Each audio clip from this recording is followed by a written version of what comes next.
सतनाम।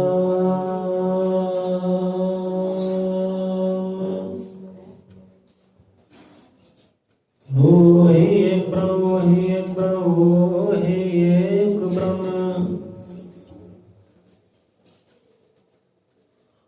अजर अमर अंडोल निश्चल पुरुषोत्तम सपूर्णम श्री गुरु आदि प्रभाजी सया सचराचरम। वही एक ब्रह्म, वही एक ब्रह्म, वही एक ब्रह्म।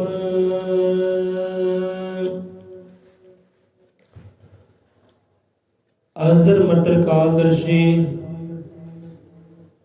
श्री गुरु वाल्मीक भगवान जी महाराज सहाय। सतगुरु ज्ञाननाथ सतगुरु हरिनाथ शब्द गुरु महाराज सब जीवां दे दाता जी अंग संग सहाई हो। तो सतगुरां दी रहमत किरपा सदका हाजिर होए गुरां दे प्यारिਆਂ ਨੂੰ रब दे प्यारिਆਂ ਨੂੰ कोटन कोट प्रणाम है। गुरमुखां दे मन मंदिर च विराजमान सजोत गम्मे कोट कोट प्रणाम है। सो परमात्मा दी रहमत किरपा सदका घरां विच साजी विराजी सुत्ती हुई संगत नूं पई कोट कोट प्रणाम है।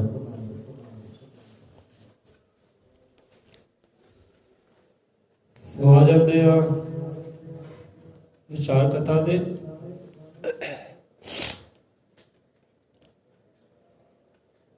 सो अज इरादा सी चलो गुरु वाल्मीकि महाराज आदि कवि आदि निरंकार उन्होंने जो प्रगट इतिहास है प्रगट होने का इतिहास साझा करांगे। पर सौन तो पहला आप ये विचार किए कथा कहानी ਨਾਲ विचार ਕੀਤੀ एक एक श्लोक ਨਾਲ कहानी ਨਾਲ विचार ਕੀਤੀ ਤਾਂ बड़ा ही लंबी है बहुत लंबा जाता है। अर्थ भाव बड़े बड़े गहरे गहरे है। कथा कहानियां विच बड़ियां कई शब्द बाणियां विच आ सकदियां ये कहानी करते हैं ते सिੱਖਿਆ विच बहुत है ज्ञान विच बहुत है। गुरु की गल आती है रब की गल आती है एक सिख सेवक की भी गल आती है उच्ची कुल की भी गल आती है सिमरन की भी गल आती है। बहुत विच राह छिपे होए वो कथा कहानी विच वो इतिहास दे विच युगां की गल भी आती है समय की गल भी आती है देवी देवता की गल आती है पर बहुत लंबा है। सो थोड़ा जिहा लवांगे। सो पहला तो बई सारिਆਂ ਨੂੰ ਗੁਰਾਂ ਦੇ ਉਦਾਤਾ जी ਦੇ प्रगट दिन दियां दिहाड़े दियां सारे मुबारकां है। बोले 100 रुपए श्री गुरु वाल्मीक। हुण प्रगट ਨੂੰ समझिए पहला ਆਪਾਂ कि प्रगट किहनूं कहंदे आ। हुण ਆਪਾਂ ਕਹਿ ਦਿੰਦੇ ਆ प्रगट पंजाबी च कह दिंदे आ प्रगट प्रगट ये पंजाबी का लफ्ज़ है प्रगट ते पर जिहड़ा प्रगट शब्द है ये कित्थों निकलिया है ये संस्कृत विच निकलिया ते संस्कृत विच की कहा जाता है प्रकट उहते कक्का होंदा है। पंजाबी च प्रगट ते संस्कृत विच प्रकट तो प्रकट है। ਹੁਣ ਪ੍ਰਗਟ ਨੂੰ ਸਮਝੋ ਕਿ ਹੁਣ ਪ੍ਰਗਟ ਕਿਹਨੂੰ ਕਿਹਾ ਜਾਂਦਾ ਹੈ।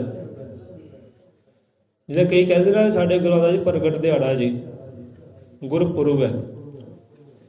ਹੁਣ ਕਈ ਕਹਿੰਦੇ ਸਾਡੇ ਗੁਰਾਂ ਦਾ ਬਈ ਜਨਮ ਦਿਹਾੜਾ ਜਨਮ ਦਿਨ ਹੈ ਅੱਜ।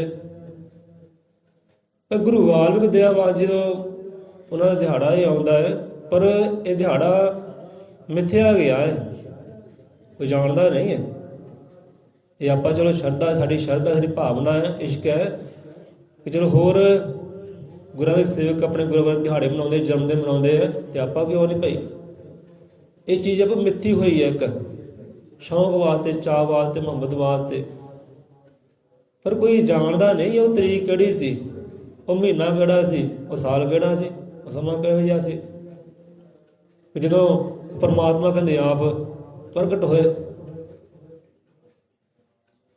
ਤੇ ਪਹਿਲਾਂ ਆਪ ਨਾਲ ਸਵਾਲ ਕਰਦੇ ਕਿ ਸਾਡੇ ਗੁਰੂ ਹੈ, ਸਾਰੀ ਦੁਨੀਆ ਦੇ ਦਾਤੇ ਹੈ, ਭਗਵਾਨ ਹੈ, ਆਦਿ ਕਵੀ ਹੈ, ਆਦਿ ਨਿਰੰਕਾਰ ਹੈ, ਗਿਆਨ ਦੇ ਸਾਗਰ ਹੈ, ਕੀ ਉਹਨਾਂ ਦਾ ਜਨਮ ਦਿਨ ਹੈ ਜਾਂ ਪ੍ਰਗਟ ਦਿਨ ਹੈ?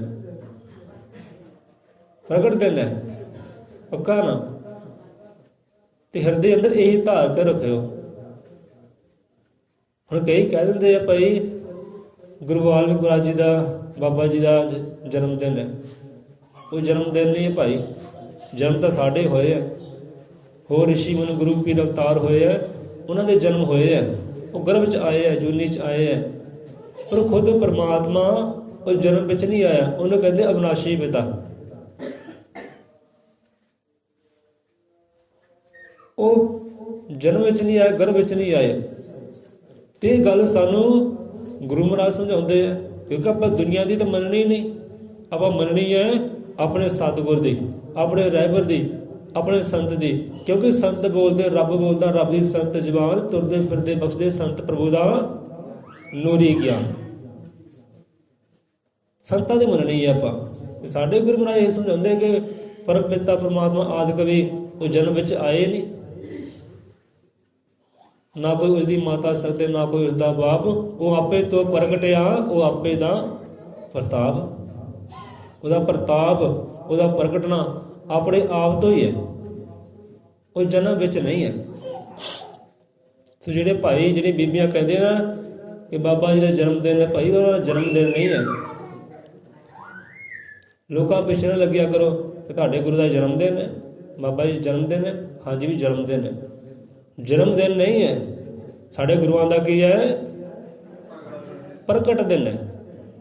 ਪ੍ਰਗਟ ਨਹੀਂ, ਪ੍ਰਗਟ, ਸੰਸਕ੍ਰਿਤ ਦਾ ਲਫ਼ਜ਼ ਹੈ ਪ੍ਰਗਟ, ਪ੍ਰਗਟ ਦਿਨ ਹੈ।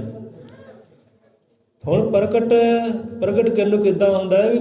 ਜਿਹਦੀ ਆਪਣੀ ਇੱਛਾ ਦੇ ਨਾਲ ਜਿਹੜਾ ਹਾਜ਼ਰ ਹੈ ਤਾਂ ਆਪਣੀ ਇੱਛਾ ਦੇ ਨਾਲ ਗੈਰ ਹਾਜ਼ਰ ਹੈ, ਆਪਣੀ ਇੱਛਾ ਦੇ ਨਾਲ ਸਨਮੁਖ ਹੈ ਤਾਂ ਆਪਣੀ ਇੱਛਾ ਦੇ ਨਾਲ ਅਲੋਪ ਹੋ ਗਿਆ, ਕਣ ਕਣ ਵਿੱਚ ਹਾਜ਼ਰ ਹੋ ਗਿਆ।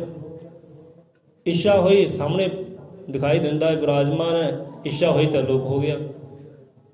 ਆਪਣੀ ਇੱਛਾ ਨਾਲ ਜਿਹੜਾ ਹਾਜ਼ਰ ਹੁੰਦਾ ਹੈ, ਗੈਰ ਹਾਜ਼ਰ ਹੁੰਦਾ ਹੈ, ਉਹਨੂੰ ਕਹਿੰਦੇ ਹੈ ਪ੍ਰਗਟ, ਉਹ ਹੈ ਪ੍ਰਗਟ। ਹੁਣ ਪ੍ਰਮਾਤਮਾ ਇੱਛਾ ਹੋਈ ਤੇ ਸਤਿਯੁਗ ਦੇ ਵਿੱਚ ਜੋਤ ਰੂਪ ਕਹਿੰਦੇ ਆਕਾਸ਼ ਤੋਂ ਆਈ। ਇੱਕ ਜੋਤ ਕਹਿੰਦੇ ਆਕਾਸ਼ ਤੋਂ ਆਈ, ਉਹ ਚੰਦਰ ਦੇ ਬੂਟੇ 'ਚ ਸਮਾਈ ਤੇ ਚੰਦਰ ਦੇ ਬੂਟੇ ਵਿੱਚ ਫਿਰ ਉਹ ਕਿਤੇ ਹੀ ਪ੍ਰਗਟ ਹੋਈ, ਕਿਤੇ ਹੀ ਪ੍ਰਗਟ ਹੋਈ। ਆਪਣੀ ਮਰਜ਼ੀ ਹੈ ਨਾ, ਆਪਣੀ ਇੱਛਾ, ਆਪਣੀ ਇੱਛਾ ਨਾਲ ਹਾਜ਼ਰ ਹੋ ਗਏ ਇਨਸਾਨੀ ਜਾਮੇ 'ਚ। ਸਤਿਯੁਗ ਕੋਈ ਤਰੀਕ ਨਹੀਂ ਹੈ, ਮਹੀਨਾ ਨਹੀਂ ਹੈ, ਸਾਲ ਨਹੀਂ, ਕਿਹੜਾ ਸੀ ਕਿਸੇ ਨੂੰ ਖਬਰ ਹੀ ਨਹੀਂ। ਇਹ ਤਾਂ ਸਤਿਯੁਗ ਦੀ ਗੱਲ ਹੈ। ਨਹੀਂ ਤਾਂ ਹਜ਼ਰਤ ਈਸਾ ਮਸੀਹ ਕਲਯੁਗ ਵਿੱਚ ਆਏ ਹੈ, ਉਹਨਾਂ ਦੀ ਤਰੀਕ ਕਿਸੇ ਨੂੰ ਚੇਤੇ ਨਹੀਂ ਹੈ। ਉਹ ਤਾਂ ਉਹਨਾਂ ਨੇ ਮਿੱਥਿਆ ਹੋਇਆ ਹੈ ਤਰੀਕ, ਉਹ ਗੋਰਿਆਂ ਨੂੰ ਚੇਤੇ ਨਹੀਂ ਹੈ। ਮਹੀਨਾ ਸਾਲ ਕਿਹੜਾ ਸੀ ਉਹ ਗੋਰਿਆਂ ਨੂੰ ਚੇਤੇ ਨਹੀਂ ਹੈ, ਜਦ ਕਿ ਉਹਨਾਂ ਦੇ ਉਹ ਇਸ਼ਟ ਹੋਏ ਆ, ਗੁਰੂ ਹੋਏ, ਸੰਤ ਹੋਏ, ਭਗਤ ਹੋਏ, ਉਹਨਾਂ ਨੂੰ ਚੇਤਾ ਨਹੀਂ ਹੈ। ਇਹ ਤਾਂ ਕਲਯੁਗ ਦੀ ਗੱਲ ਹੈ। ਜੇ ਸਤਿਯੁਗ ਦੀ ਗੱਲ ਹੈ ਉਹਨੂੰ ਕੌਣ ਜਾਣੇ ਭਾਈ? ਉਹ ਤਾਂ ਬਹੁਤ ਦੂਰ ਹੈ।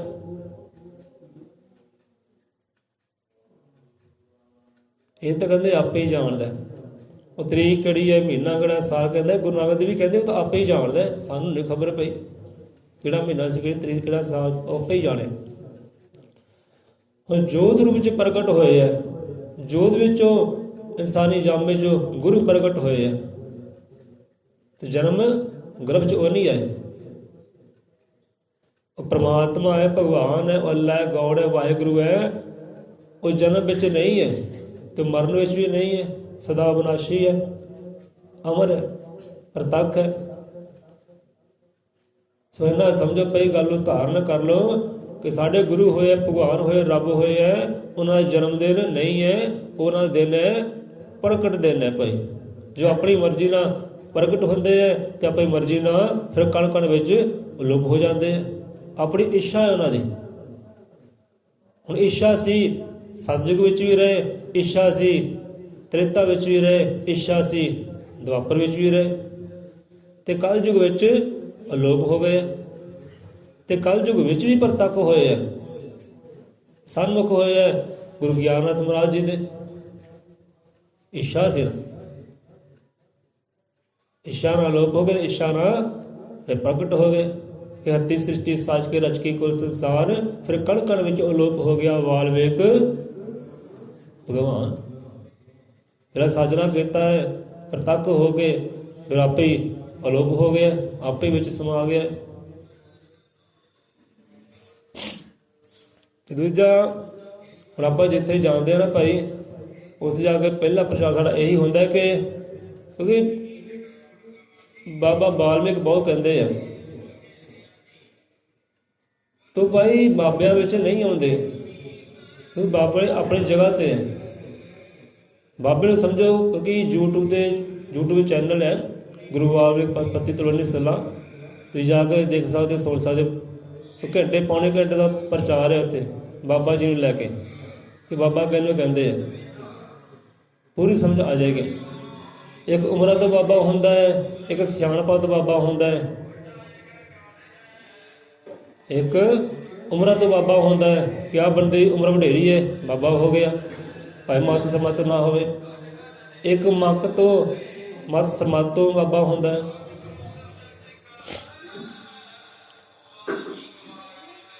ਹੁਣ ਦੇਖੋ ਪਰਮਾਤਮਾ ਦੀ ਗੱਲ ਕਰੀਏ ਤੇ ਪਰਮਾਤਮਾ ਉਮਰਾਂ ਤੋਂ ਵੀ ਕਿਤੇ ਗਾਂਹ ਹੈ, ਤੇ ਪਰਮਾਤਮਾ ਸਿਆਣਪਾਂ ਤੋਂ ਵੀ ਕਿਤੇ ਗਾਂਹ ਹੈ, ਉਹਦੀ ਰੀਸ ਨਹੀਂ ਕੋਈ ਕਰ ਸਕਦਾ। ਇਸੇ ਕਰਕੇ ਗੁਰੂ ਨੇ ਵੀ ਕਹਿਣਾ ਕੀਤਾ ਕਿ ਤੂੰ ਸਮਰੱਥ ਵੱਡਾ ਤੇ ਮੇਰੀ ਮੱਤ ਥੋੜੀ ਰਾਮ। ਉਹਦੀ ਕੋਈ ਰੀਸ ਨਹੀਂ ਕਰ ਸਕਦਾ, ਉਮਰਾਂ ਦਾ ਹਿਸਾਬ ਵੀ ਨਹੀਂ ਲਾ ਸਕਦਾ ਕਿ ਉਮਰ ਕਿੰਨੀ ਹੈ। ਨਹੀਂ ਤਾਂ ਅਯੁੱਗਾਂ ਨੂੰ ਦੇਖ ਲਓ, ਸਤਿਯੁਗ ਦੀ ਕਿੰਨੀ ਉਮਰ ਹੈ, ਤ੍ਰੇਤਾ ਦੀ ਕੀ ਉਮਰ ਹੈ, ਦੁਆਪਰ ਦੀ ਕਿੰਨੀ ਉਮਰ ਹੈ, ਤੇ ਤਿੰਨਾਂ ਯੁੱਗਾਂ ਵਿੱਚ ਉਹ ਹਾਜ਼ਰ ਨਾਜ਼ਰੀ ਪ੍ਰਗਟ ਵੀ ਰਹੇ ਹੈ। ਤੇ ਲਾ ਸਕਦਾ ਉਮਰਾਂ ਦਾ ਹਿਸਾਬ ਕੋਈ ਕਿੰਨੀ ਉਮਰ ਹੋਏਗੀ।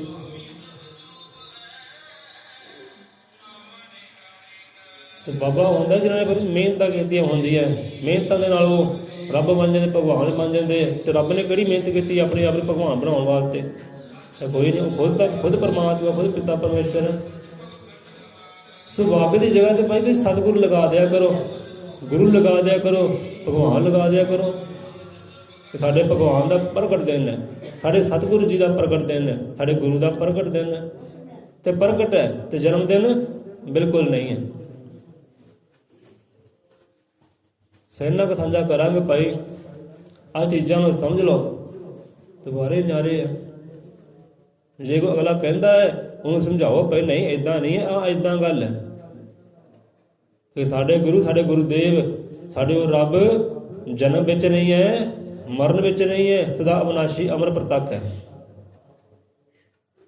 ਤੋ ਪ੍ਰਗਟ ਹੈ ਭਾਈ, ਉਹ ਪ੍ਰਗਟ ਹੈ, ਜਨਮ ਨਹੀਂ ਹੈ। ਜਿਹਦਾ ਜਨਮ ਹੋ ਗਿਆ ਹੋਵੇ ਤਾਂ ਉਹ ਰੱਬ ਕਿੱਦਾਂ ਹੋ ਸਕਦਾ ਹੈ? ਜਿਹੜਾ ਗਰਭ ਵਿੱਚ ਆ ਜਾਏ ਉਹ ਰੱਬ ਨਹੀਂ ਹੈ, ਉਹ ਇਨਸਾਨ ਹੈ।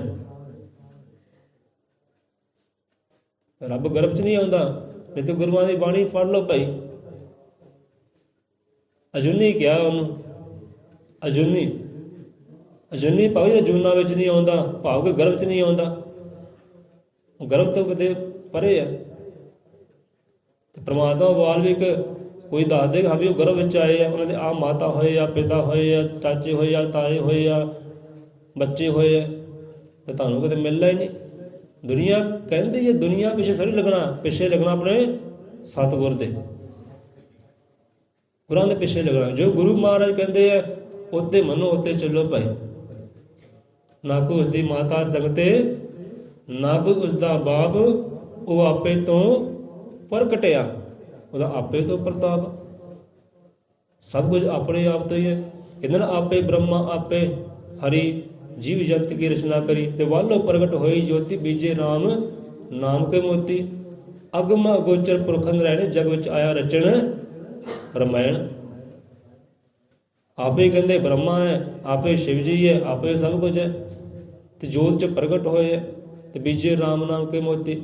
ਤੇ ਆਪਣੇ ਨਾਮ ਦੇ ਬੀਜ ਵੀ ਆਪੇ ਲਾਉਣੇ ਕੀਤੇ ਹੈ। ਰਾਮ ਨਾਮ ਦਾ ਛਿੱਟਾ ਦਿੱਤਾ ਸਾਰੀ ਦੁਨੀਆ ਨੇ ਭਾਈ, ਆਨੂੰ ਜਪੋ। ਜੇ ਸਾਨੂੰ ਸਮਝਣਾ ਹੈ ਤਾਂ, ਜੇ ਸਾਨੂੰ ਸਮਝਣਾ ਹੈ, ਜਾਣਨਾ, ਪਹੁੰਚਣਾ ਹੈ, ਆਰਾਮ ਨਾਲ ਉਹਦਾ ਛੱਟਾ ਦਿੱਤਾ ਹੈ, ਇਹਨੂੰ ਸਮਝ ਲਓ, ਇਹਨੂੰ ਪਕੜ ਲਓ, ਤੇ ਸਾਨੂੰ ਸਮਝ ਸਕਦੇ ਹੋ ਕਿ ਅਸੀਂ ਚੀਜ਼ ਕੀ ਹੈ। ਇੱਥੇ ਗੱਲ ਮੁਕਾਈ ਹੈ, ਸਾਡੇ ਦਾਤਾ ਜੀ ਸੰਸਾਰ ਦੇ ਦਾਤਾ ਹੈ, ਸਾਡੇ ਗੁਰੂ ਜਗਤ ਦੇ ਗੁਰੂ ਹੈ, ਸਾਡੇ ਨਹੀਂ ਹੈ ਕੇਵਲ ਅਸੀਂ ਐਵੇਂ ਹਉਮੈ ਕਰ ਲਈ, ਹੰਕਾਰ ਕਰਕੇ ਸਾਡੇ ਗੁਰੂ ਇੱਦਾਂ ਭਾਈ ਸ਼ਕਤੀਮਾਨ, ਜਿਹਨਾਂ ਜਨਮ ਵੀ ਹੈ ਨਹੀਂ। ਉਹ ਸਾਰੀ ਦੁਨੀਆ ਦੇ ਭਾਈ ਵਾਹਿਗੁਰੂ ਹੈ, ਉਹ ਸਾਰੀ ਦੁਨੀਆ ਦੇ ਗੌਡ ਹੈ, ਉਹ ਸਾਰੀ ਦੁਨੀਆ ਦੇ ਅੱਲਾ ਈਸ਼ਵਰ ਰਾਮ ਹੈ, ਸਾਰੀ ਦੁਨੀਆ ਦੇ, ਸਾਡੇ ਨਹੀਂ ਹੈ। ਸੋ ਇੱਥੇ ਵਿਚਾਰ ਤੇ ਆ ਜਾਂਦੇ ਆ। ਹੁਣ ਇੰਨੀ ਗੱਲ ਸਮਝ ਲਓ, ਧਾਰਨ ਕਰ ਲਿਓਗੇ ਕਿ ਭਾਈ ਸਾਡੇ ਗੁਰਾਂ ਦਾ ਜਨਮ ਦਿਨ ਬਿਲਕੁਲ ਨਹੀਂ ਹੈ, ਉਹਨਾਂ ਦਾ ਪ੍ਰਗਟ ਦਿਨ ਹੈ ਭਾਈ। ਨਾ ਜਨਮ ਵਿੱਚ ਹੈ, ਨਾ ਮਰਨ ਵਿੱਚ ਹੈ, ਨਾ ਜੋਨੀ ਵਿੱਚ ਹੈ। ਉਹ ਖੁਦ ਪਰਮੇਸ਼ਵਰ ਹੈ, ਜੋ ਪ੍ਰਗਟ ਹੋਏ ਹੈ। ਪਰਮਾਤਮਾ ਨੂੰ ਕੀ ਕਿਹਾ ਜਾਂਦਾ ਹੈ? ਜੋਤ ਸਰੂਪ, ਉਹ ਜੋਤ ਹੈ। ਹੁਣ ਜੋਤ ਨੂੰ ਲੈ ਕੇ ਵਿਚਾਰ ਆਪਾਂ ਕਰਨਾ ਸੀ, ਪਰ ਸਮਾਂ ਨਹੀਂ ਹੈ, ਕਿਸੇ ਚੇਤੇ ਸਾਨੂੰ ਕਰਾਇਆ ਨਹੀਂ, ਲੈ ਵੀ ਕਰੋ। ਇਹ ਜੋਤਾਂ ਵਿੱਚ ਉਹ ਫਸੇ ਹੋਏ ਆ ਨਾ ਕਿ ਆਹ ਜੋਤੀ, ਆਹ ਜੋਤੀ, ਆ ਇਹਦੇ ਨਾਮ ਦੀ, ਆ ਇਹਦੇ ਨਾਮ ਦੀ, ਆ ਇਹਦੇ ਨਾਮ ਦੀ। ਇਹ ਵੀ ਲੋਕਾਂ ਭਰਮ ਪਾਲੇ ਹੋਏ ਆ, ਤੇ ਫਿਰ ਸਾਂਝੇ ਕਰ ਲਾਂਗੇ। ਹੁਣ ਕੱਲ੍ਹ ਦਾ ਜੋ ਵਿਚਾਰ ਸੀ, ਕੱਲ੍ਹ ਦੀ ਕਥਾ ਕਹਾਣੀ ਸੀ ਕਿ ਮੰਨਣਾ ਤੇ ਵਿਸ਼ਵਾਸ ਕਰਨਾ, ਉਹ ਵੀ ਆਪਾਂ ਅੱਧੀ ਸਾਂਝੀ ਕੀਤੀ, ਅੱਧੀ ਫਿਰ ਹੋਰ ਵੀ ਬਾਕੀ ਹੈ। ਜਿਹਨੂੰ ਨਾ ਸਮਝ ਆਈ ਹੋਵੇ, ਅਜੇ ਹੋਰ ਸਮਝਾਉਣ ਨੂੰ ਹੈ, ਬਹੁਤ ਕੁਝ ਸਮਝਾਉਣ ਨੂੰ ਹੈ।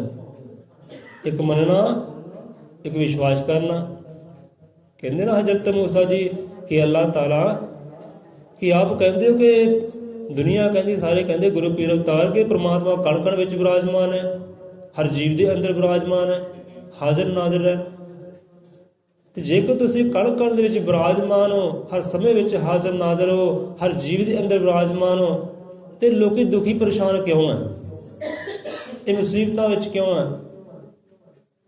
ਕਿਉਂਕਿ ਜੇ ਜੋਤ ਜਗਦੀ ਹੋਵੇ, ਜੋਤ ਜਗਦੀ ਹੈ ਨਾ, ਜੋਤ ਜਗਦੀ ਲਾਈਟ ਕਰ ਦਿਓ ਬੰਦ।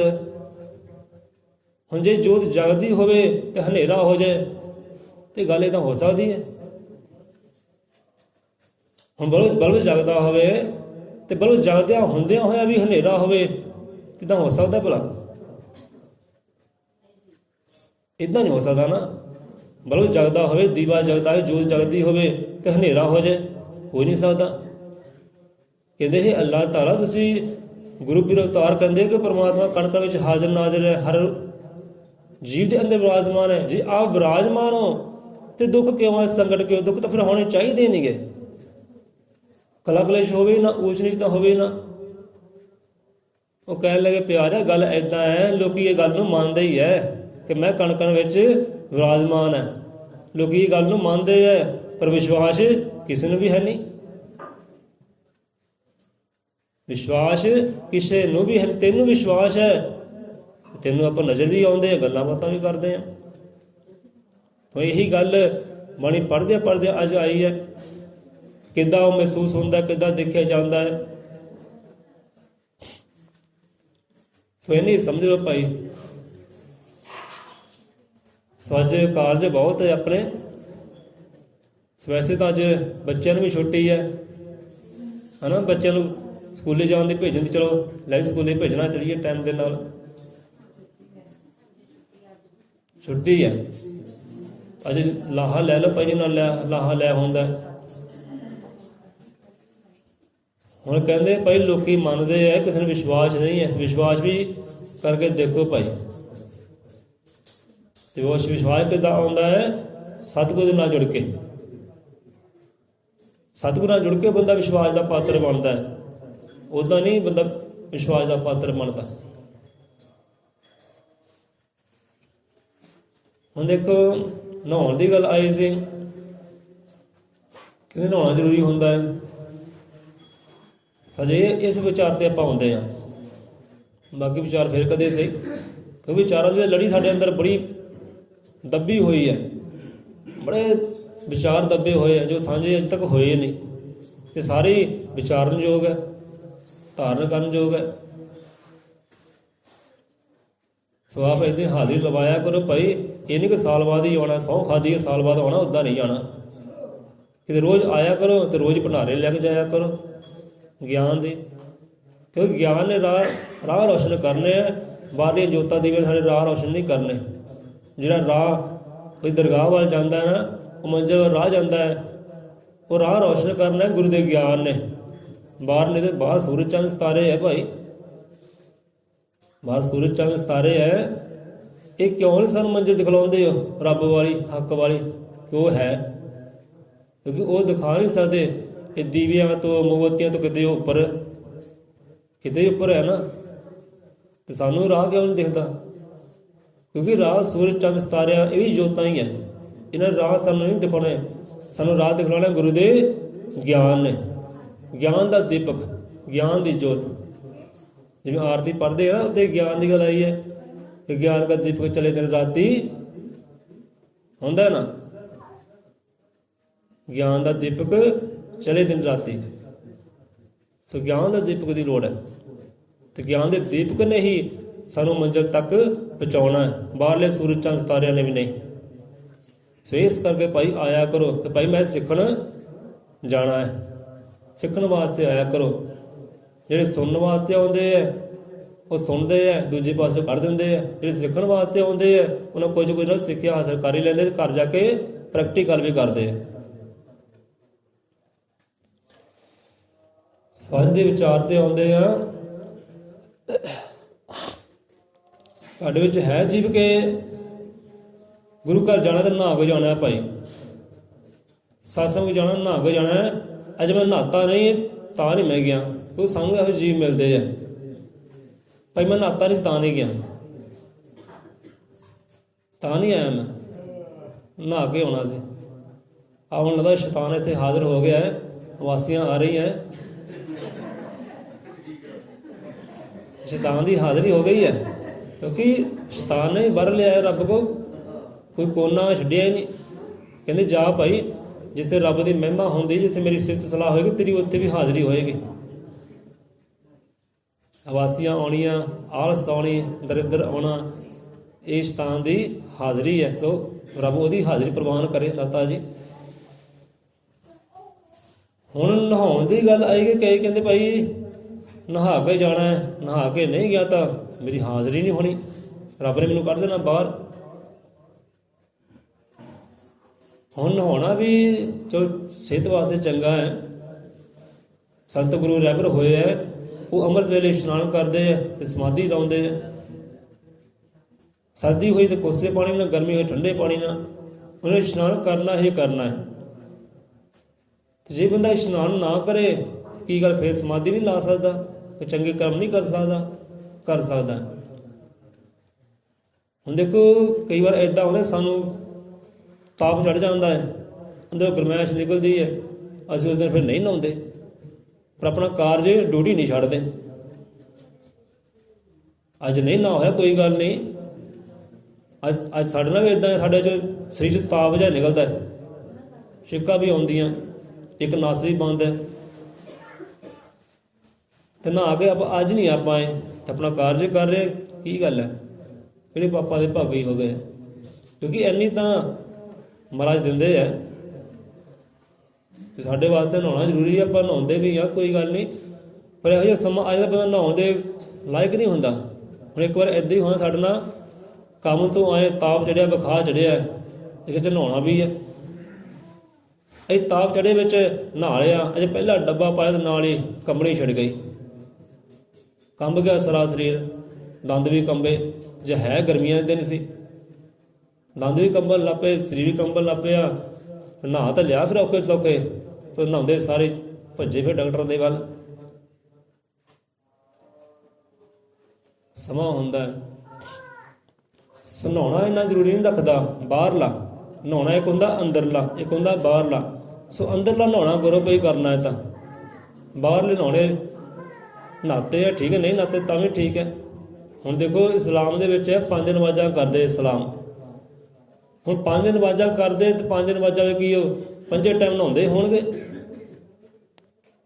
5 ਟਾਈਮ ਨਹੀਂ ਨਹਾਉਂਦੇ।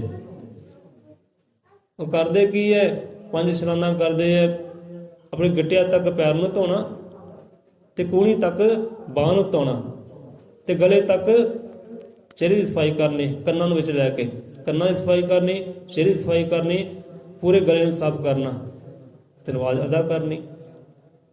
ਜੇ ਨਹਾਉਣ ਦੇ ਚੱਕਰ 'ਚ ਪੈ ਜਾਣ ਤਾਂ 5 ਟਾਈਮ, ਸਰਦੀ ਗਰਮੀ ਆਉਂਦੀ 5 ਟਾਈਮ ਨਹਾਉਂਦੇ ਹੀ ਰਹਿਣਾ। ਫਿਰ ਪਰਮਾਤਮਾ ਤੁਹਾਡੇ ਬਾਹਰ ਨਹਾਉਣ ਨਹੀਂ ਦੇਖਦਾ, ਉਹ ਨਹਾਉਣ ਤੁਹਾਡੇ ਅੰਦਰਲੇ ਵੇਖਦਾ। ਤੇ ਅੰਦਰ ਨਹਾਉਣ ਕਿੱਦਾਂ ਹੁੰਦਾ ਹੈ ਉਹਦਾ ਧਿਆਨ ਕਰੀਏ ਅੱਜ। ਕਿ ਜਲ ਕੇ ਮੰਜਨ ਜੇ ਗਤੀ ਹੋਤ,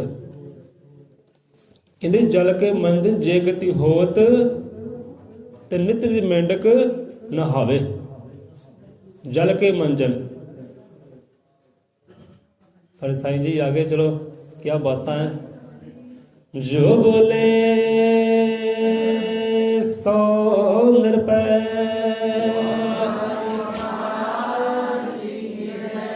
संतां भगतां की जय, सर्वत साध संगत जी की जय होवे।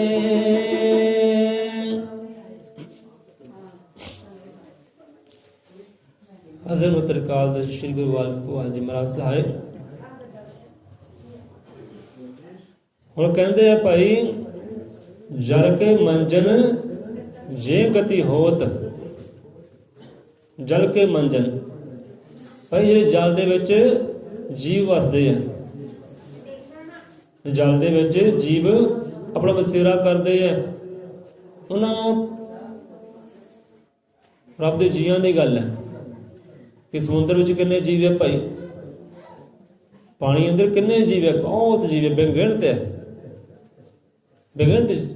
ਉਹ ਦਿਨ ਹੋਵੇ, ਰਾਤ ਹੋਵੇ, ਗਰਮੀ ਹੋਵੇ, ਸਰਦੀ ਹੋਵੇ, ਉਹ ਜਲ ਦੇ ਵਿੱਚ ਹੀ ਰਹਿੰਦੇ ਆ।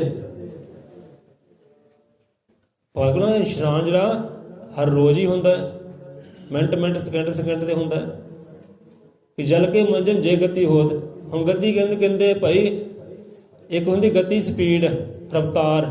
ਲੈ ਵੀ ਆ ਬੰਦੇ ਗਤੀ ਬਹੁਤ ਹੈ ਵੀ, ਸਪੀਡ ਬਹੁਤ ਹੈ, ਇਹ ਬੋਲਣ ਦੀ ਸਪੀਡ ਬਹੁਤ ਹੈ, ਤੁਰਨ ਦੀ ਸਪੀਡ ਬਹੁਤ ਹੈ, ਤੁਰਨ ਦੀ ਗਤੀ ਬਹੁਤ ਹੈ, ਇਹ ਖਾਣ ਦੀ ਗਤੀ ਬਹੁਤ ਹੈ। ਮੈਂ ਇੱਕ ਰੋਟੀ ਖਾਣਾ ਤੇ 4-5 ਇਕੱਠੀਆਂ ਖਾ ਜਾਂਦਾ, ਗਤੀ ਬਹੁਤ ਇਹਦੀ। ਇੱਕ ਉਹ ਗਤੀ ਹੁੰਦੀ ਹੈ। ਹੁਣ ਇੱਦਾਂ ਹੀ ਟਾਂਡੇ ਸ਼ਹਿਰ 'ਚ ਬੰਦਾ ਸਾਡੇ ਨਾਲ ਕੰਮ ਕਰਦਾ, ਚਲੋ ਆਪਣਾ ਭਾਈ ਹੈ, ਤੇ ਉਹ ਕਹਿਣ ਲੱਗਾ ਕਿ ਭਾਈ ਮਾਈ ਬਾਪ ਦੀ ਗਤੀ ਕਿੰਨੇ ਕਰਾਉਣੀ ਹੈ, ਮਾਈ ਬਾਪ ਦੀ ਗਤੀ ਕਰਾਉਣੀ ਹੈ। ਤੇ ਨਾਲ ਦਾ ਬੋਲਿਆ ਕਿ ਹਾਂ ਵੀ ਗਤੀ ਉਹਨੇ ਦੌੜ ਕਹਿੰਦੇ ਲਵਾਉਣੀ, ਤੋਂ ਦੌੜਾਂ ਲਵਾਉਣੀਆਂ ਗਈਆਂ ਨਾ, ਤੇ ਸਾਰੀ ਉਮਰ ਤਾਂ ਦੌੜਾਂ 'ਚ ਕਹਿੰਦੇ ਰਹੇ ਆ, ਹੁਣ ਫੇਰ ਦੌੜਾਂ ਲਾਉਣੀਆਂ ਉਹਨਾਂ ਦੀਆਂ। ਚਲੋ ਸਾਰੇ ਹਾਸਾ ਮਜ਼ਾਕ ਹੋ ਗਿਆ। ਤੇ ਆਪਾਂ ਕਹਿੰਦੇ ਹਾਂ ਵੀ ਯਾਰ ਮਤਲਬ ਤਾਂ ਇਹੀ ਬਣਦਾ, ਗਤੀ ਸਪੀਡ ਨੂੰ ਵੀ ਕਹਿੰਦੇ, ਰਫਤਾਰ ਨੂੰ ਕਹਿੰਦੇ ਆ। ਕਹਿੰਦੇ ਨਹੀਂ ਭਾਈ, ਸਾਡੇ ਮਾਤਾ ਪਿਤਾ ਦੁਨੀਆ 'ਚ ਚਲੇ ਗਏ, ਗਤੀ ਕਰਾਉਣੀ ਹੈ। ਕਹਿੰਦੇ ਗਤੀ ਕਿਹਨੂੰ ਕਹਿੰਦੇ ਆ? ਕਹਿੰਦੇ ਪਤਾ ਤਾਂ ਸਾਨੂੰ ਵੀ ਹੈ ਨਹੀਂ ਗਤੀ ਕਿਹਨੂੰ ਕਹਿੰਦੇ, ਪਰ ਲੋਕੀ ਕਹਿੰਦੇ ਆ ਕਿ ਗਤੀ ਕਰਾਉਣੀ ਜ਼ਰੂਰੀ ਹੈ। ਅਸੀਂ ਕਿ ਭਾਈ ਗਤੀ ਕਹਿੰਦੇ ਆ ਮੁਕਤੀ ਨੂੰ, ਮੋਕਸ਼ ਨੂੰ। ਤੇ ਮੋਕਸ਼ ਨਾ ਇੱਦਾਂ ਥੋੜ੍ਹੀ ਹੁੰਦੀ ਹੈ। ਕਿਉਂ ਸਾਈਂ ਜੀ? ਲਾਈ ਮਾਈ ਬਾਪ ਦੁਨੀਆ ਤੋਂ ਚਲੇ, ਇੱਧਰ ਜਾ ਕੇ ਲੰਗਰ ਲਗਾ ਲਓ, ਪਕਵਾਨ ਲਗਾ ਲਓ, ਕੜਾਹ ਪੂੜੀਆਂ ਬਣਾ ਲਓ, ਤੇ ਉਧਰ ਗਤੀ ਹੋ ਗਈ, ਮੁਕਤੀ ਮਿਲ ਗਈ, ਮੋਕਸ਼ ਦੀ ਪ੍ਰਾਪਤੀ ਹੋ ਗਈ। ਤਾਂ ਇੱਦਾਂ ਨਹੀਂ ਹੁੰਦਾ। ਇਹਦਾ ਜਿਉਂਦੇ ਜੀ ਆਪਣੀ ਆਪ ਮਿਹਨਤ ਕਰਨੀ ਪੈਂਦੀ ਹੈ। ਜਿਉਂਦੇ ਜੀ ਬੰਦਾ ਮੁਕਤੀ ਦਾ ਪਾਤਰ ਬਣਦਾ ਹੈ, ਮੋਕਸ਼ ਦਾ ਪਾਤਰ ਬਣਦਾ। ਮਰਨ ਤੋਂ ਬਾਅਦ ਇਹ ਗੱਲਾਂ ਬਾਤਾਂ ਹੈ ਨਹੀਂ। ਜਿਉਂਦੇ ਜੀ ਬੰਦੇ ਨੂੰ ਨਿਸ਼ਾਨੀਆਂ ਮਿਲ ਜਾਂਦੀਆਂ, ਹਾਂ ਵੀ ਇਹ ਬੰਦਾ ਮੁਕਤ ਹੋ ਗਿਆ, ਮੋਕਸ਼ ਦੀ ਪ੍ਰਾਪਤੀ ਇਹਨੇ ਕਰ ਲਈ ਹੈ। ਉਹ ਨਿਸ਼ਾਨੀਆਂ ਹੁੰਦੀਆਂ, ਪਹਿਲਾਂ ਸਾਂਝੀਆਂ ਕੀਤਾ ਆਪਾਂ। ਇਹਦੇ ਜਲ ਕੇ ਮੰਜਨ ਜੇ ਗਤੀ ਹੋਤ। ਜੇ ਕਹਿੰਦੇ ਜਲ ਦੇ ਮੰਜਨ, ਜਿਹੜੇ ਜੀਵ ਜੰਤੂ ਹੈ ਜਲ ਦੇ 'ਚ ਰਹਿੰਦੇ ਹੈ, ਜੇ ਨਹਾਉਣ ਦੇ ਨਾਲ ਉਹਨਾਂ ਦੀ ਗਤੀ ਹੋ ਜਾਏ, ਮੁਕਤੀ ਮਿਲ ਜਾਏ, ਉਹ ਤਾਂ ਯਾਰ ਨਿੱਤ ਰੋਜ਼ ਹੀ ਨਹਾਉਂਦੇ ਰਹਿੰਦੇ ਪਾਣੀ 'ਚ। ਜਲ ਕੇ ਮੰਜਨ ਜੇ ਗਤੀ ਹੋਤ, ਨਿੱਤ ਦੇ ਮੇਂਢਕ ਨਹਾਵੇ। ਮੇਂਢਕ ਹੁੰਦਾ, ਡੱਡੂ ਹੁੰਦਾ, ਜਲ 'ਚ ਰਹਿੰਦਾ, ਮੱਛੀਆਂ ਰਹਿੰਦੀ ਹੁੰਦੀਆਂ, ਮੱਛੀਆਂ ਵੀ ਜਲ 'ਚ ਰਹਿੰਦੀਆਂ। ਤੇ ਉਹ ਮੁਕਤ ਕਿਉਂ ਨਹੀਂ ਹੋਈ ਆਪਣੀ ਜੂਨੀ ਤੋਂ? ਉਹਨੂੰ ਇਨਸਾਨੀ ਜਾਮਾ ਕਿਉਂ ਨਹੀਂ ਮਿਲਿਆ? ਜੇ ਰੱਬ ਕਿਉਂ ਨਹੀਂ ਬਣ ਗਏ? ਉਹ ਰਹਿੰਦੇ ਪਾਣੀ ਦੇ ਵਿੱਚ ਹੈ, ਜਿੱਥੇ ਰੋਜ਼ ਉਹਨਾਂ ਦਾ ਇਸ਼ਨਾਨ ਹੁੰਦਾ। ਕਿ ਜਲ ਕੇ ਮੰਜਨ ਜੇ ਗਤੀ ਹੋਤ, ਨਿਤ ਦੇ ਮੇਂਢਕ ਨਹਾਵੇ। ਜੇ ਨਹਾਉਣ ਦੇ ਨਾਲ, ਇਸ਼ਨਾਨ ਕਰਨ ਦੇ ਨਾਲ ਮੁਕਤੀ ਬੰਦੇ ਦੀ ਹੋ ਜਾਏ, ਮੋਕਸ਼ ਦੀ ਪ੍ਰਾਪਤੀ ਹੋ ਜਾਏ, ਤਾਂ ਕਹਿੰਦੇ ਆ ਜਾਨਵਰ ਪੰਛੀ ਹੈ ਤਾਂ ਨਾ, ਪਾਣੀ ਦੇ ਜਿੰਨੇ ਹੈ ਉਹ ਸਾਰੇ ਨਹਾਉਂਦੇ ਨੇ ਤੇ ਇਸ਼ਨਾਨ ਕਰਦੇ, ਉਹਨਾਂ ਦੀ ਗਤੀ ਕਿਉਂ ਨਹੀਂ ਹੋਈ ਭਾਈ? ਉਹਨਾਂ ਸੁੱਖ ਦੀ ਆਨੰਦ ਦੀ ਪ੍ਰਾਪਤੀ ਕਿਉਂ ਨਹੀਂ ਹੋਈ? ਉਹ ਇਸ ਚੀਜ਼ ਤੋਂ ਮੁਕਤ ਕਿਉਂ ਨਹੀਂ ਹੋਏ? ਅਜੇ ਵਿੱਚ ਹੀ ਸਭ ਕੁਝ ਕਰੀ ਜਾਂਦੇ।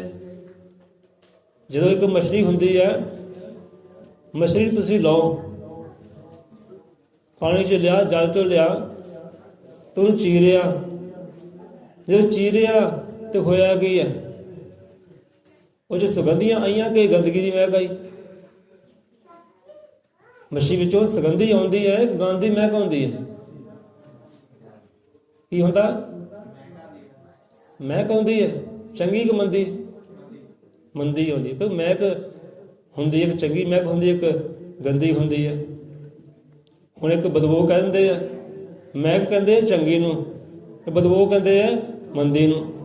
ਹੁਣ ਆਪਣੀ ਜੋ ਟਾਂਡਾ ਸ਼ਹਿਰ ਹੈ ਨਾ, ਉਹ ਚੌਂਕੇ ਆਉਂਦਾ ਹੈ, ਉਹਦੇ ਨਾਲ ਹੋਟਲ ਹੈ ਨਾ ਮੱਛੀਆਂ ਵਾਲਾ, ਉੱਥੇ ਆਪਾਂ ਕਈ ਵਾਰ ਲੰਘੇ, ਸਾਡੇ ਸਰੀਰ ਹੀ ਕੰਬ ਜਾਂਦਾ।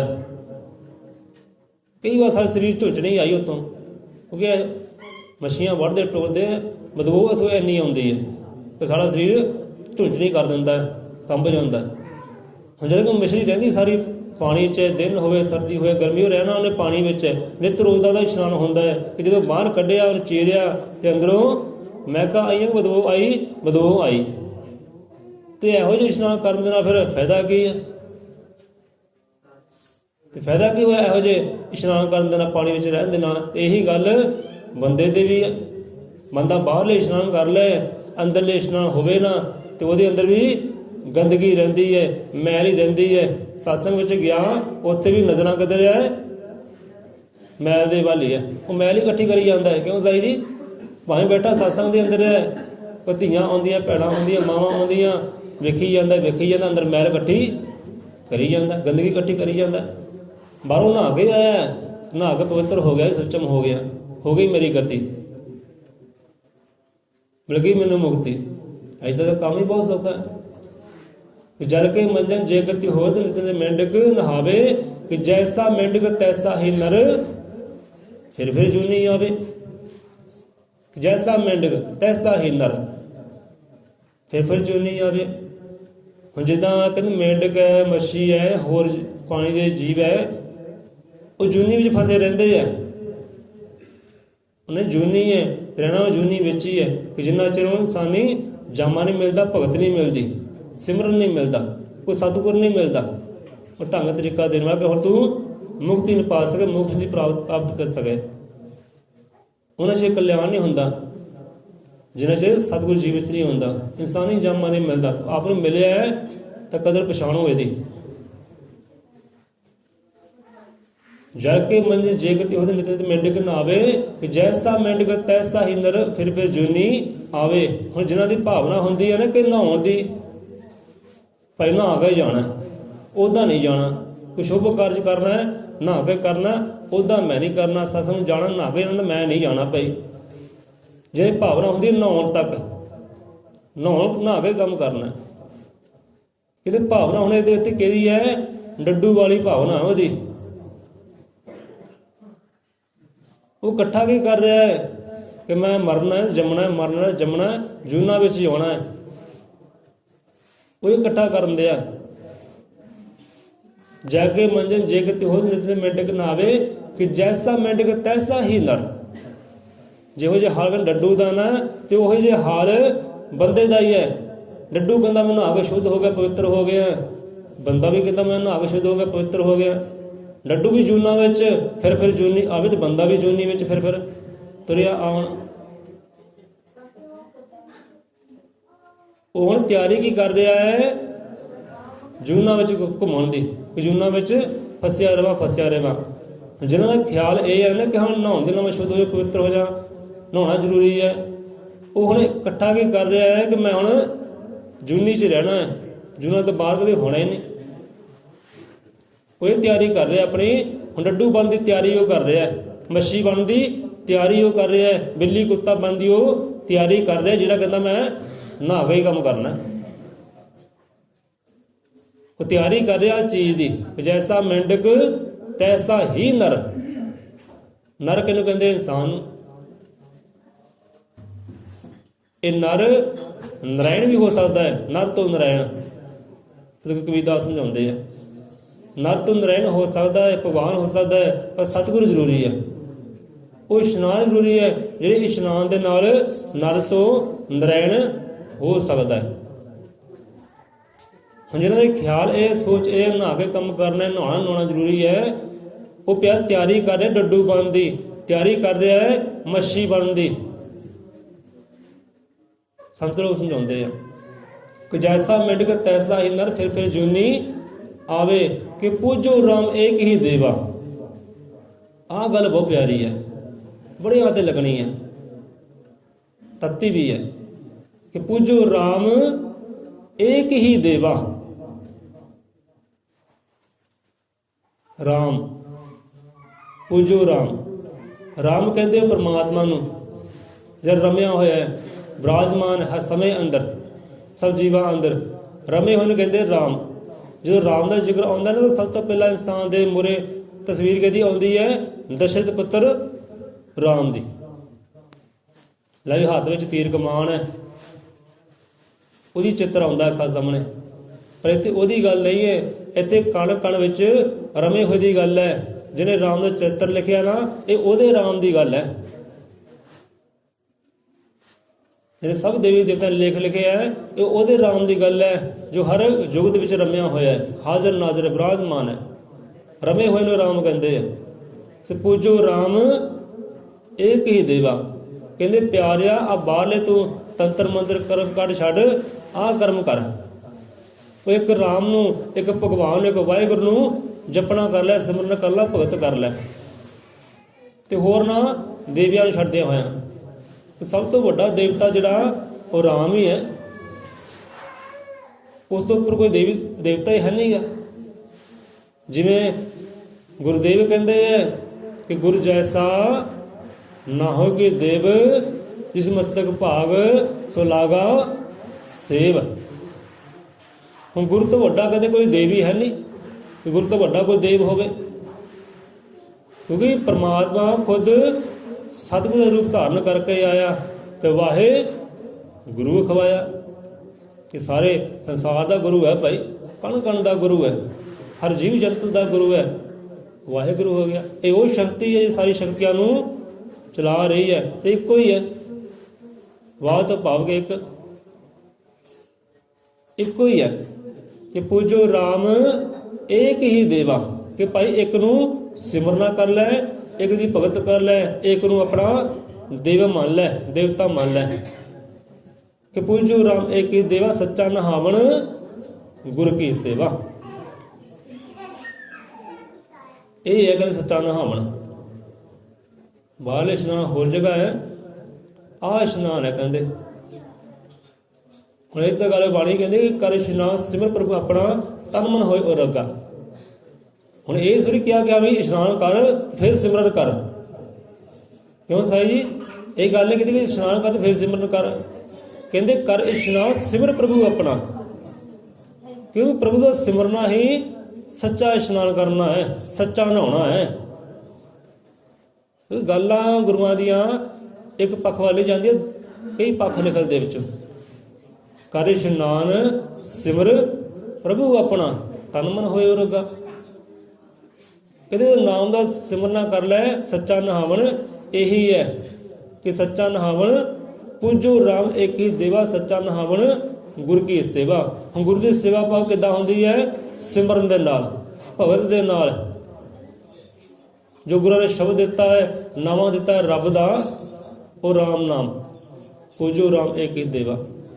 ਜਿਹੜਾ ਗੁਰੂ ਕੋਲ ਸਾਨੂੰ ਨਾਮ ਮਿਲਿਆ, ਪੂਜਣਾ ਉਹਨੂੰ ਹੈ, ਧਿਆਉਣਾ ਉਹਨੂੰ ਹੈ, ਸਿਮਰਨਾ ਉਹਨੂੰ ਹੈ। ਜਿਹੜਾ ਰੱਬ ਦਾ ਨਾਮ ਸਾਨੂੰ ਸਤਿਗੁਰੂ ਦੇ ਪਾਸੋਂ ਮਿਲਿਆ, ਉਹਨੂੰ ਕਹਿੰਦੇ ਪੂਜ ਲੈ। ਉਹ ਨਾਮ ਦੇ ਨਾਲ ਭਗਤ ਕਰ ਲੈ, ਉਹ ਦੇਵ ਦੇ ਨਾਲ ਭਗਤ ਕਰ ਲੈ। ਤੇਰਾ ਸੱਚਾ ਨਹਾਵਣ ਉੱਥੇ ਹੀ ਹੈ। ਪੂਜੋ ਰਾਮ ਏਕ ਹੀ ਦੇਵਾ, ਸੱਚਾ ਨਹਾਵਣ ਗੁਰੂ ਕੀ ਸੇਵਾ। ਸੋ ਗੁਰੂ ਦੀ ਸੇਵਾ ਇਦਾਂ ਨਹੀਂ ਹੁੰਦੀ ਖਾਈ ਸਾਹਮਣੇ ਦੇਹਧਾਰੀ ਗੁਰੂ ਬੈਠਾ ਹੈ, ਪੈਰ ਦੱਬੀ ਜਾਓ, ਧੌਣਾ ਦੱਬੀ ਜਾਓ, ਲੱਕ ਦੱਬੀ ਜਾਓ, ਇਹ ਸੇਵਾ ਨਹੀਂ। ਗੁਰੂ ਦੀ ਸੇਵਾ ਹੁੰਦੀ ਹੈ ਗੁਰੂ ਦੇ ਦਿੱਤੇ ਹੋਏ ਗੁਰਮੰਤਰ ਨੂੰ ਸਿਮਰਨਾ, ਭਗਤ ਕਰਨੀ, ਸੱਚੀ ਸੇਵਾ ਉਹ ਹੈ। ਤੇ ਸੱਚਾ ਨਹਾਵਣ ਵੀ ਇਹੀ ਹੈ। ਜਿਹੜਾ ਇਹ ਨਹਾਉਣਾ ਕਰ ਲੈਂਦਾ ਉਹਦੀ ਜਨਮ ਦੀ ਮੈਲ ਹੀ ਕੱਟੀ ਜਾਂਦੀ ਹੈ, ਜਨਮ ਦੇ ਦੁੱਖ ਹੀ ਕੱਟੇ ਜਾਂਦੇ ਆ, ਜਨਮ ਦੇ ਵਿਕਾਰ ਹੀ ਕੱਟੇ ਜਾਂਦੇ ਆ। ਜਿਹੜਾ ਨਹਾਵਣਾ ਇਹ ਕਰ ਲੈਂਦਾ ਹੈ ਤੇ ਬਾਹਰਲੇ ਨਹਾਉਣੇ ਕਰਕੇ ਮੈਲ ਫਿਰ ਰਹਿੰਦੀ ਅੰਦਰ, ਗੰਦਗੀ ਫੇਰ ਜੰਮੀ ਰਹਿੰਦੀ ਹੈ। ਤੇ ਇਹੋ ਜਿਹਾ ਨਹਾਉਣੇ ਕਿਉਂ ਕਰਨਾ ਹੈ ਕਿ ਨਹਾਉਣ ਚੱਲੇ ਤੀਰਥੀ ਮਨ ਖੋਟਾ ਤਨ ਚੋਰ, ਇੱਕ ਪਵ ਤਾਰਨ ਚਲੇ ਦੋ ਝੜਾਲੇ ਹੋਰ। ਕਿਉਂ ਸਾਈ ਜੀ? ਬੰਦਾ ਨਹਾਉਣ ਗਿਆ ਤੀਰਥਾਂ 'ਤੇ ਲੈ ਕੇ ਨਹਾਉਣ ਤਨ ਮਨ ਐ ਪਵਿੱਤਰ ਕਹਿੰਦੇ ਹੋ ਜਾਣਾ, ਤਨ ਵੀ ਤੇ ਮਨ ਵੀ। ਜੋ ਉੱਥੇ ਜਾਂਦਾ ਹੈ ਉੱਥੇ ਜਾ ਕੇ ਧੀਆਂ ਭੈਣਾਂ ਨੂੰ ਦੇਖਦਾ, ਮਾਵਾਂ ਨੂੰ ਦੇਖਦਾ ਤੇ ਅੰਦਰ ਮੈਲ ਇਕੱਠੀ ਕਰੀ ਜਾਂਦਾ। ਅੰਦਰ ਮੈਲ ਇਕੱਠੀ ਹੋ ਗਈ, ਮਨ ਹੋ ਗਿਆ ਨਾ ਗੰਦਾ। ਇਹ ਬਾਹਰਲੇ ਨੇਤਰ ਹੈ ਇਹ ਵੀ ਮਲੀਨ, ਇਹ ਵੀ ਗੰਦੇ। ਜੋ ਕੰਨ ਹੈ ਇਹ ਵੀ ਗੰਦੇ, ਪੂਰਾ ਸਰੀਰ ਹੈ ਉਹ ਗੰਦਗੀ ਦਾ ਢੇਰ। ਨਹਾਵਣ ਚੱਲੇ ਤੀਰਥੀ ਮਨ ਖੋਟਾ ਤਨ ਚੋਰ। ਇਹ ਸ਼ਬਦਾਂ ਨੂੰ ਸਮਝੋ। ਮਨ ਖੋਟਾ ਆ ਗਿਆ, ਮਨ 'ਚ ਖੋਟ ਆ ਗਈ, ਬੁਰਾ ਦੇਖਿਆ ਕਿ ਸਾਰਾ ਸਰੀਰ ਹੀ ਖੋਟਾ ਹੋ ਜਾਂਦਾ ਹੈ, ਮੈਲਾ ਹੋ ਜਾਂਦਾ ਹੈ। ਅੱਖਾਂ ਵੀ ਮੈਲੀਆਂ, ਅੱਖਾਂ ਫਿਰ ਚੰਗਾ ਦੇਖਣਗੀਆਂ ਨੇ, ਮੈਂ ਚੰਗਾ ਦੇਖਾਂ, ਉਹਨੇ ਬੁਰਾ ਹੀ ਦੇਖਣਾ ਹੈ। ਕੰਨ ਹੈ ਚੰਗਾ ਸੁਣਨਾ ਨਹੀਂ, ਉਹਨੇ ਬੁਰਾ ਹੀ ਸੁਣਨਾ। ਜੀਭਾਂ ਹੈ ਚੰਗਾ ਬੋਲਣਾ ਨਹੀਂ ਤੇ ਬੁਰਾ ਹੀ ਬੋਲਣਾ ਹੈ, ਕਿਉਂਕਿ ਅੰਦਰ ਮਨ ਹੀ ਖੋਟਾ ਹੋ ਗਿਆ। ਤੇ ਤੁਰਿਆ ਅਸੀਂ ਨਹਾਉਣ, ਪਵਿੱਤਰ ਹੋ ਜੂ, ਨਿਰਮਲ ਹੋ ਜੂ। ਸੋ ਸਮਾਂ ਕਾਫੀ ਹੋ ਗਿਆ ਹੈ। ਸੋ ਕੁਝ 10-15 ਮਿੰਟ ਆਪਾਂ ਸਾਈ ਹੁਣ ਲੋਕਾਂ ਨੂੰ ਦੇਵਾਂਗੇ, ਉਹ ਵੀ ਇਸ ਵਿਸ਼ੇ 'ਤੇ ਗੱਲ ਸਾਂਝੀ ਕਰਨਗੇ ਕਿ ਕੋਈ ਸਾਡੀ ਨਾ ਮੰਨਿਓ ਭਾਈ, ਅਸੀਂ ਕੋਈ ਸੰਤ ਦਰਵੇਸ਼ ਨਹੀਂ ਹੈ। ਲਵੀਆ ਬੰਦਾ ਇੱਦਾਂ ਕਹਿੰਦਾ ਕੋਈ ਸਾਡੀ ਮੰਨੋ, ਗੁਰੂਆਂ ਦੀ ਮੰਨੋ। ਭਾਈ ਗੁਰੂ ਮਹਾਰਾਜ ਕੀ ਕਹਿੰਦੇ ਆ, ਸੁਣਾਉਣਾ ਸਿਰ ਵਾਸਤੇ ਸਹੀ ਹੈ ਕਿ ਬਿਮਾਰੀਆਂ ਨਹਾਉਣ ਦੇ ਨਾਲ ਦੂਰ ਹੁੰਦੀਆਂ। ਹੁਣ ਜਿਹਨੇ ਭਗਤ ਕਰਨੀ ਅੰਮ੍ਰਿਤ ਵੇਲਾ ਸਾਂਭਣਾ ਹੈ, ਉਹਦੇ ਵਾਸਤੇ ਨਹਾਉਣਾ ਵੀ ਸਹੀ ਹੈ। ਹੁਣ ਕਈ ਸਮਾਂ ਹੁੰਦਾ ਬੰਦਾ ਬਿਮਾਰ ਹੁੰਦਾ ਨਹੀਂ ਨਹਾਉਂਦਾ, ਜਿੱਦਾਂ ਅੱਜ ਸਾਡੇ ਨਾਲ ਹੋਇਆ, ਸਾਡੇ ਸਰੀਰ 'ਚੋਂ ਤਾਪ ਨਿਕਲਦਾ ਹੈ, ਛਿੱਕਾਂ ਵੀ ਆਉਂਦੀ, ਬਾਰ-ਬਾਰ ਅਸੀਂ ਨਸਾਂ ਘੁੱਟਦੇ ਹਾਂ, ਛਿੱਕ ਨਾ ਆਵੇ। ਹੁਣ ਇਹੋ ਜਿਹਾ ਸਮਾਂ ਵਾ ਬੰਦੇ ਅੱਜ 'ਚੋਂ ਨਹੀਂ ਨਹਾਤਾ, ਕੋਈ ਗੱਲ ਨਹੀਂ। ਹੁਣ ਸਿਰ ਤੋਂ ਲੈ ਕੇ ਪੈਰ ਤੱਕ ਇਸ਼ਨਾਨ ਕਰਨਾ ਇਹ ਵੀ ਜ਼ਰੂਰੀ ਹੈ। ਜਦੋਂ ਅਸੀਂ ਸਿਰ ਤੋਂ ਲੈ ਕੇ ਪੈਰ ਤੱਕ ਇਸ਼ਨਾਨ ਕਰਦੇ ਹਾਂ, ਸਾਡੀ ਨਿਸ਼ਾਨੀ ਪਤਾ ਕੀ ਹੁੰਦੀ, ਸਾਡੇ ਬਾਲ ਖੁੱਲ੍ਹੇ ਹੁੰਦੇ, ਪਿੱਛੇ ਬਾਲ ਖੁੱਲ੍ਹੇ ਹੁੰਦੇ। ਤੇ ਕਹਿਣ ਨੂੰ ਕਹਿੰਦੇ ਫੈਸ਼ਨ ਕੀਤਾ, ਕਿਉਂਕਿ ਅਸੀਂ ਬਾਲ ਗਿੱਲੇ ਹੁੰਦੇ ਹੈ, ਫਿਰ ਉੱਦਾਂ ਹੀ ਕੱਪੜਾ ਬੰਨ੍ਹ ਲਈਦਾ, ਚੌਦੇ ਬਾਲ ਲੈ ਕੇ ਇੱਧਰ ਆ ਜਾਈਦਾ। ਕਿ ਹਫ਼ਤੇ 'ਚ 1-2 ਵਾਰ ਅਸੀਂ ਜਿਹਨੂੰ ਕੇਸੀ ਇਸ਼ਨਾਨ ਕਹਿੰਦੇ ਉਹ ਕਰ ਲਈਦਾ, ਕਿ ਗੁਰਮਤਿ ਵੀ ਕਹਿੰਦੀ ਹੈ ਭਾਈ ਜੇ ਰੋਜ਼ ਨਹੀਂ ਤਾਂ ਹਫ਼ਤੇ ਬਾਅਦ 1 ਵਾਰ ਹੀ ਕਰ ਲੈ। ਹੁਣ ਜਿਹਨੇ ਭਾਈ ਭਗਤ ਕਰਨੀ ਹੈ ਨਾ, ਦੇਖਿਓ ਜਰਾ, ਜਿਹੜੇ ਮਹਿਸੂਸ ਕਰਦੇ ਉਹ ਸਮਝਣਗੇ, ਜੋ ਨਾਮ ਦੀ ਕਮਾਈ ਕਰਦੇ ਉਹ ਸਮਝਣਗੇ। ਹੁਣ ਜਿਹਨੇ ਭਗਤ ਕਰਨੀ ਹੈ 1 ਵਜੇ 2 ਵਜੇ ਚੌਂਕੜੀ ਮਾਰਨੀ ਹੈ, ਨਾਮ ਦੀ ਕਮਾਈ ਕਰਨੀ ਹੈ, ਉਹ ਇਸ਼ਨਾਨ ਕਰਕੇ ਫਿਰ ਭਗਤ ਕਰੇ, ਮਹਿਸੂਸ ਕਰਿਓ ਕੀ ਹੁੰਦਾ। ਜੇ ਨਹਾਤੇ ਧੋਤੇ ਨਹੀਂ ਹੈ, ਉੱਦਾਂ ਹੀ ਅੱਖ ਖੁੱਲੀ ਤੇ ਚੌਂਕੜਾ ਮਾਰ ਲਿਆ, ਉਹ ਦੇਖਿਓ ਮਹਿਸੂਸ ਕਰੇ ਕਿ ਹਾਂ ਵੀ ਕੀ ਹੁੰਦਾ ਹੈ। ਬਹੁਤ ਫਰਕ ਪੈਂਦਾ ਹੈ, ਬਹੁਤ ਫਰਕ ਪੈਂਦਾ ਹੈ। ਜਿਗਿਆਸੂ ਜਨ ਇਸ਼ਨਾਨ ਕਰਕੇ ਸਿਰ ਤੋਂ ਲੈ ਕੇ ਪੈਰਾਂ ਤੱਕ ਫਿਰ ਸਮਾਧਾਂ ਲਗਾਏ, ਦੇਖੋ ਕਿੰਨੀ ਸ਼ਾਂਤੀ ਆਉਂਦੀ ਹੈ, ਕਿੰਨਾ ਸਕੂਨ ਆਉਂਦਾ, ਕਿਹੋ ਜਿਹੇ ਰੰਗ ਉੱਥੇ ਆਉਂਦੇ ਆ। ਜਦੋਂ ਆਪਾਂ ਨਹਾ ਕੇ ਉਹ ਕਾਜ ਨਹੀਂ ਕਰਦੇ ਤਾਂ ਉਹ ਥੋੜ੍ਹਾ ਜਿਹਾ ਆਨੰਦ ਜਿਹੜਾ ਉਹ ਨਹੀਂ ਆਉਂਦਾ। ਜਿੱਥੇ ਨਹਾਉਣਾ ਸਹੀ ਹੈ ਠੀਕ ਹੈ, ਜੇ ਨਹਾ ਕੇ ਨਹੀਂ ਵੀ ਆਏ ਤਾਂ ਵੀ ਕੋਈ ਗੱਲ ਨਹੀਂ। ਇੱਕ ਸਮਾਂ ਹੁੰਦਾ ਨਹਾਉਣਾ ਜ਼ਰੂਰੀ ਹੁੰਦਾ, ਉਹ ਘਰ ਗ੍ਰਸਤੀ ਵਾਲਾ ਬੰਦਾ ਸਮਝਦਾ। ਜਿਹੜਾ ਘਰ ਗ੍ਰਸਤੀ ਵਾਲਾ ਬੰਦਾ ਨਾ, ਉਹ ਗੱਲ ਸਮਝੇ ਕਿ ਹਾਂ ਵੀ ਇੱਕ ਸਮਾਂ ਹੁੰਦਾ ਹੈ ਨਹਾਉਣਾ ਜ਼ਰੂਰੀ ਹੁੰਦਾ ਹੈ, ਉਹ ਸਮਾਂ ਉਸ 'ਤੇ ਨਹਾਵੋ ਠੀਕ ਹੈ। ਇਹ ਤਾਂ ਵੇਦ ਗ੍ਰੰਥ ਵੀ ਕਹਿੰਦੇ ਆ। ਘਰ ਗ੍ਰਸਤੀ ਵਾਲਾ ਬੰਦਾ ਹੁੰਦਾ, ਔਰਤ ਹੁੰਦੀ ਹੈ, ਸਮਾਂ ਹੁੰਦਾ ਹੈ ਨਹਾਉਣਾ ਜ਼ਰੂਰੀ ਹੈ, ਉੱਥੇ ਨਹਾਵੋ ਠੀਕ ਹੈ। ਤੇ ਬਾਕੀ ਭਾਈ ਨਾਮ ਦੀ ਕਮਾਈ ਕਰੋ, ਗੁਰੂ ਦੀ ਸੇਵਨਾ ਕਰੋ, ਉਹ ਸੱਚਾ ਨਹਾਵਣਾ। ਕਿ ਜਲ ਕੇ ਮੰਜ ਜੇ ਕਿਤੇ ਉਹਦੇ ਨਿਤ ਮੇਂਢਕ ਨਾਵੇ, ਕਿ ਜੈਸਾ ਮੇਂਢਕ ਤੈਸਾ ਹੀ ਨਰ ਫਿਰ ਜੂਨੀ ਆਵੇ, ਪੂਜੋ ਰਾਮ ਏਕ ਹੀ ਦੇਵਾ। ਇੱਕ ਕਹਿੰਦੇ ਸਿਰਜਣਹਾਰ ਦੀ ਪੂਜਾ ਕਰੋ, ਉਹ ਤੋਂ ਵੱਡਾ ਕੋਈ ਦੇਵ ਨਹੀਂ ਹੈ, ਕੋਈ ਦੇਵਤਾ ਨਹੀਂ ਹੈ। ਸਾਰੇ ਦੇਵਤਿਆਂ ਨੂੰ ਉਹੀ ਸਿਰਜਣ ਵਾਲਾ ਹੈ, ਉਹੀ ਭੇਜਣ ਵਾਲਾ ਹੈ, ਉਹਨੂੰ ਕਹਿੰਦੇ ਪੂਜਣਾ ਕਰੋ। ਕਿ ਹਰ ਗੁਰੂ ਪੀਰ ਰਹਿਬਰ ਨੇ ਹਰ ਵੇਦ ਗ੍ਰੰਥ ਇਹੀ ਕਹਿੰਦਾ ਭਾਈ ਇੱਕ ਨੂੰ ਬੰਨੋ, ਇੱਕ ਨੂੰ ਪੂਜੋ, ਜਿਹਨੇ ਸਾਜਿਆ ਉਹ ਹਰੀ ਨੂੰ ਪੂਜੋ। ਸਭ ਤੋਂ ਵੱਡਾ ਦੇਵਤਾ ਉਹੀ ਹੈ, ਸਭ ਤੋਂ ਵੱਡਾ ਆਪਣਾ ਗੁਰੂ ਵੀ ਹੈ, ਜਿਹੜਾ ਉਧਰ ਨੂੰ ਤੋਰਦਾ ਹੈ। ਗੁਰੂ ਦੱਸਦਾ ਹੈ ਨਾ, ਗੁਰੂ ਕਹਿੰਦਾ ਭਾਈ ਇੱਕ ਨੂੰ ਸਿਮਰ। ਕਿਉਂ ਸਾਈ ਜੀ? ਸਤਿਗੁਰੂ ਕਹਿੰਦਾ ਹੈ ਨਾ ਕਿ ਇੱਕ ਨੂੰ ਸਿਮਰ ਪਈ ਇੱਕ ਦਾ ਹੋ ਜਾ। ਹੋਣਾ ਕਹਿੰਦਾ ਜਿਹਨੇ ਸਿਰਜਿਆ, ਜਿਹਨੇ ਤੇਰੀ ਬਣਤ ਬਣਾਈ ਹੈ, ਉਹਨੂੰ ਸਿਮਰ, ਉਹਨੂੰ ਪੂਜ। ਗੁਰੂ ਮਹਾਰਾਜ ਇਹ ਵੀ ਨਹੀਂ ਕਹਿੰਦੇ ਕਿ ਸਾਨੂੰ ਪੂਜ, ਅਸੀਂ ਭਗਵਾਨ, ਅਸੀਂ ਰੱਬ ਹੈ। ਉਹ ਢੰਗ ਦਿੰਦੇ ਭਾਈ ਆਹ ਢੰਗ ਆ, ਤਰੀਕਾ ਹੈ, ਜੁਗਤੀ ਹੈ, ਇੱਦਾਂ ਸਿਮਰਨ ਕਰਨੀ ਤੇ ਇੱਕ ਦੀ ਕਰ ਲਈ, ਇੱਕ ਨੂੰ ਪੂਜ ਲਈ। ਪੂਜੋ ਰਾਮ ਏਕ ਹੀ ਦੇਵਾ ਸੱਚਾ ਨਾਮਨ ਗੁਰੂ ਕੀ ਸੇਵਾ। ਜੋ ਗੁਰੂ ਪਾਸੋਂ ਨਾਮ ਮਿਲਦਾ, ਸ਼ਬਦ ਮਿਲਦਾ ਹੈ, ਉਹਨੂੰ ਸੇਵਨਾ ਕਰ ਲੋ, ਭਗਤ ਕਰ ਲੋ। ਸੱਚਾ ਨਾਵਣ ਬੰਦੇ ਦਾ ਇਹੀ ਹੈ ਕਿ ਜਿਹੜਾ ਨਹਾਉਣਾ ਇਹ ਕਰ ਲੈਂਦੇ ਆ ਤੇ ਜਨਮਾਂ ਜਨਮਾਂ ਦੇ ਦੁੱਖੀ ਮੈਲ ਹੀ ਕੱਟੀ ਜਾਂਦੀ ਹੈ। ਨਹੀਂ ਤਾਂ ਜਿਹਨਾਂ ਨੇ 12 ਸਮਾਧੀਆਂ ਲਾਈਆਂ ਹੈ ਤੇ ਕੀ ਗੱਲ ਰੋਜ਼ ਨਹਾਉਂਦੇ ਸੀ ਉਹ? 12 ਸਾਲ ਚੌਂਕਣਾ ਲਗਾਇਆ, ਮੀਂਹ ਵੀ ਆਇਆ, ਹਨੇਰੀ ਆਈਆਂ, ਧੁੱਪਾਂ ਆਈਆਂ। ਸੋ ਤਨ ਦਾ ਨਿਰਮਲ ਹੋਣਾ। ਤਨ ਨਿਰਮਲ ਕਿੱਦਾਂ ਹੁੰਦਾ ਹੈ? ਜਦੋਂ ਅੰਦਰ ਸਿਮਰਨਾ ਹੁੰਦਾ ਹੈ, ਉਦੋਂ ਤਨ ਵੀ ਨਿਰਮਲ ਤੇ ਮਨ ਵੀ ਨਿਰਮਲ। ਤੇ ਬਾਹਰ ਨਹਾਉਣਾ, ਬਾਹਰਲਾ ਤਨ ਤਾਂ ਨਿਰਮਲ ਹੋ ਜਾਂਦਾ ਹੈ, ਸਾਫ਼ ਹੋ ਜਾਂਦਾ ਹੈ, ਪਰ ਮਨ ਉਹ ਸਾਫ਼ ਨਹੀਂ ਹੁੰਦਾ। ਇੱਥੇ ਆਪਾਂ ਵਿਸ਼ਰਾਮ ਲੈਂਦੇ ਹਾਂ। ਸੋ ਕਰ ਫਿਰ ਵਿਚਾਰਿਓ ਕਿ ਜਲ ਕੇ ਮੰਜਨ ਜੇ ਗਤੀ ਹੋਤ ਨਿਤ ਨਿਤ ਮੇਂਢਕ ਨਹਾਵੇ। ਕਿ ਜੈਸਾ ਮੇਂਢਕ ਤੈਸਾ ਹੀ ਨਰ ਫਿਰ ਜੂਨੀ ਆਵੇ। ਪੂਜੋ ਰਾਮ ਏਕ ਹੀ ਦੇਵਾ ਸੱਚਾ ਨਹਾਵਣ ਗੁਰ ਕੀ ਸੇਵਾ।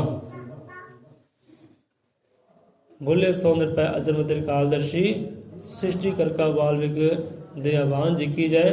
ਸੋ ਕੁਝ ਸਮਾਂ ਆਪਾਂ ਸਾਰੇ ਲੋਕਾਂ ਨੂੰ ਦੇਵਾਂਗੇ ਤੇ ਉਸ ਤੋਂ ਬਾਅਦ ਅਰਦਾਸ ਬੇਨਤੀ ਹੈ। ਹੁਣ ਆਰਤੀ ਅਰਦਾਸ ਤੋਂ ਪਹਿਲਾਂ ਕਰ ਲਈ ਜਾਂ ਅਰਦਾਸ ਤੋਂ ਬਾਅਦ ਕਰੀਏ? ਤੁਸੀਂ ਦੱਸ ਦਿਓ। ਬਾਅਦ ਕਰੀਏ ਆਰਤੀ? ਚਲੋ ਠੀਕ ਹੈ। ਤੇ ਸਾਈ ਉਹਨਾਂ ਨੂੰ ਮੈਗ ਦਿੱਤਾ ਜਾਏ ਭਾਈ, ਉਹ ਵੀ ਆਪਣੀ ਮੱਤ, ਗੁਰਾਂ ਦੀ ਮੱਤ, ਬ੍ਰਹਮ ਦੇ ਗਿਆਨ ਆਪਣੇ ਨਾਲ ਸਾਂਝਾ ਕਰਕੇ ਕਿ ਇਹੋ ਜਿਹੇ ਵੇਲੇ ਨਾ ਬਾਰ-ਬਾਰ ਨਹੀਂ ਆਉਂਦੇ। ਬੜਿਆ ਭਾਗਾਂ ਦੇ ਨਾਲ ਸਾਨੂੰ ਇਹ ਵੇਲਾ ਮਿਲਦਾ ਹੈ। ਜੇ ਭਾਗ ਵੱਡੇ ਹੁੰਦੇ ਜਿਹੜੇ ਘਰ ਸੁੱਤੇ ਹੈ ਉਹ ਵੀ ਪਾਤਰ ਬਣ ਜਾਣੇ ਸੀ। ਸਤਿਗੁਰੂ।